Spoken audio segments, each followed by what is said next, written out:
மக்களே வணக்கம். பாண்டி ஸ்டோர் எபிசோட்ல பார்த்தீங்கன்னா, நம்ம பழனிவேல் என்ன பண்றாரு, நம்ம மச்சான் கூடலாம் நைட்டு ஸ்பெண்ட் பண்ணணும், ஜாலியா பேசணும்.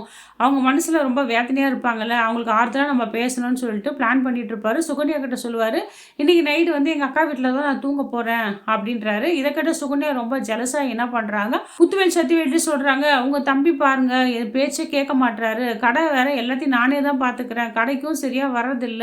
எப்ப பார்த்தாலும் அக்கா வீடு, அக்கா வீடுன்றாரு. ஏதோ ஒரு பிரச்சனை நடந்துச்சு, போனாரு. அவ்வளோதான். அதோட விட்டுடணும்ல. திருப்பி மொழிக்கு பூசிக்கலான்னு பார்க்குறாரு. அவர் அவமானப்பட்டா தான் அடங்குவாருன்னு சொல்லிட்டு, தன்னோட ஆதங்கத்த முத்துவேல் சத்திவிட்டு சொல்றாங்க. முத்துவேலுன்னு சொல்றாரு, "என்னடா கடை வச்சு குடுத்தவங்கள ஒழுங்கா கடைய பாருடா. ஏதோ ஒரு விஷயம் நடந்தது. ராஜிக்கோ, கோமதிக்கோ எதுனா பிரச்சனை நடந்தா நாங்க ரத்த சம்மந்தப்பட்டவங்க. கண்டிப்பா அந்த இடத்துல போய் நாங்க ஆபத்துக்கு ஹெல்ப் பண்ணுவோம். அது வேற, இது வேற. அதுக்கு நீ அங்கேயே ஒட்டிட்டு இருந்தா கடை வேலைலாம் யாரு பார்க்கறது? ஏன் நைட்ல போய் இங்க படுக்க மாட்டியாமே? அங்க போய் தூங்க போறியாமேன்னு?" கேட்குறாங்க. ஆனா அது வந்து நான் இப்பதான் மச்சானுங்கலாம் கொஞ்சம் இதுவா இருக்காங்க, சிரிச்சு பேசுறாங்கன்னா, நானும் அவங்க கூட இருந்தா கொஞ்சம் சந்தோஷப்படுவாங்க. அதனால தான் நான் வேற ஒண்ணும் இல்லன்றாங்க. ஆமா கிழிச்சா ஒண்ணும் தேவையில்ல. அவங்கவங்க பார்த்துப்பாங்க அவங்க வேலைய. உன் வேலைய போய் பாருடான்னு சொல்லிட்டு ஸ்ட்ரிக்ட்டா சொல்லிர்றாரு முத்துவேலு. இந்த சுகன்யா வந்து திட்டுறாரு. "என்ன எங்க அண்ணங்கிட்ட வத்தி வச்சுட்டு இப்ப நிம்மதியா சுகன்யா? ஏன் அப்படி இருக்க?" அப்படின்னு கேட்குறாங்க. சுகன்யாவும் எப்படா போங்கன்னு தூங்கிடுறாங்க.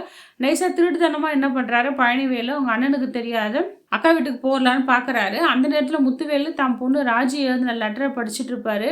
ஏற்கனவே படிச்சுட்டாரு. இருந்தாலும் தான் பொண்ணு ஆசையா நம்மளுக்கு எழுதினாலேன்னு சொல்லிட்டு அந்த லெட்டர படிச்சுட்டு இருப்பாரு. இவர் நைஸா எஸ்கேப் ஆகி அங்க போய் அவங்க மச்சான்ஸ் கூடலாம் என்ஜாய் பண்ணிட்டு இருப்பாரு.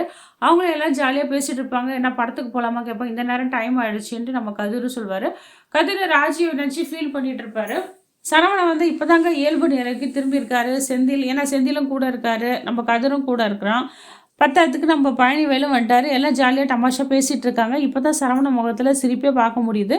இங்க ராஜும் மீனாவும் பேசிட்டு இருக்காங்க. "தங்கமயில் அக்கா, நம்ம எவ்வளோ பாவம் நினச்சோம், அப்பாவின்னு நினச்சோம். இப்படி ஒட்டுமொத்த குடும்பத்தையும் ஏமாத்தி நம்மள கோர்ட் வரைக்கும் ஏற வச்சுட்டாங்க பார்த்தியா இந்த காலத்துல. இந்த காலத்துல யாருமே நம்ப முடியல ராஜின்னு" சொல்லிட்டு நம்ம மீனா பேசிட்டு இருக்காங்க. பாண்டியனை சொல்லியிருப்பாரு, "நாளைக்கு காலைல மயில் கொண்டு வந்து சாமானு, துணிமணி எல்லாம் அவங்க வீட்டுக்கு கொடுத்து அனுப்பணும். எல்லாம் பேக் பண்ணி வைங்கன்னு." எல்லாரும் பேக் பண்ணிட்டு இருப்பாங்க.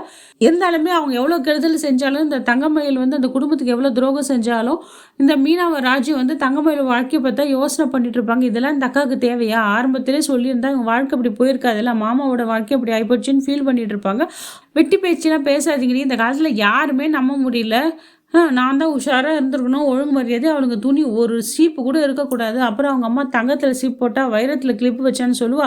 அவள் பொருள் ஒரு குண்டூசி கூட இங்கே இருக்கக்கூடாது. எல்லாத்தையும் பேக் பண்ணி கொடுத்த எடுத்துகிட்டு வந்த சாமான் எல்லாம் எடுத்து நாங்கள் வச்சுட்டோம்.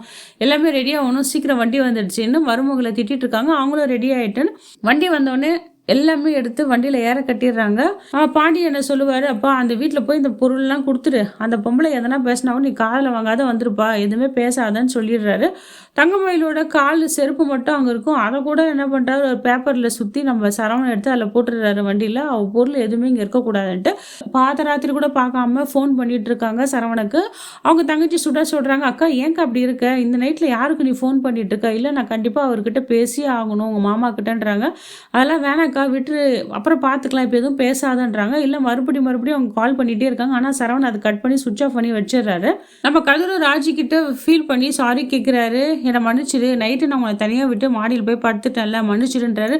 "இதில் தான் இருக்குது, நீங்கள்லாம் ஒன்றா சேர்ந்து படுத்துருக்கீங்க, கொஞ்சம் சரவண மாமாவுக்கும் ஹெல்ப்ஃபுல்லாக இருக்கும், நீங்கள்லாம் பேசினா தானே, இல்லைன்னா அவர் தனியாக தானே இருப்பார். அதெல்லாம் நான் ஒன்றும் தப்பாக எடுத்துக்கல, நீயா அது மாதிரிலாம் நினச்சிக்கிற, நான் அது மாதிரிலாம் மோசமான ஆள்லாம் ஒன்றும் கிடையாதுன்னு" சொல்லிட்டு ராஜும் கதிரும் பேசிகிட்டு இருக்காங்க. இவங்க 2 பேர் பேசி சிரிக்கிறத வந்து நம்ம மீனா வந்து நல்லா ரசிச்சிட்டு இருக்காங்க. இப்போ நல்லா எவ்வளோ வேலை இருந்தாலும் பிரச்சனை இருந்தாலும் இவங்க ரொமான்ஸ்க்கு மட்டும் குறைச்சலே இல்லை. நல்லா ஜாலியாக இருக்காங்கப்பான்னு சொல்லிட்டு இதோட இந்த எபிசோடு முடியுதுங்க மக்களே. இந்த வீடியோ உங்களுக்கு பிடிச்சிருந்தா லைக் அண்ட் ஷேர் கமெண்ட் பண்ணுங்கள். அடுத்த வர வீடியோ உங்களை சந்திக்கிறேன். நன்றி, வணக்கம்.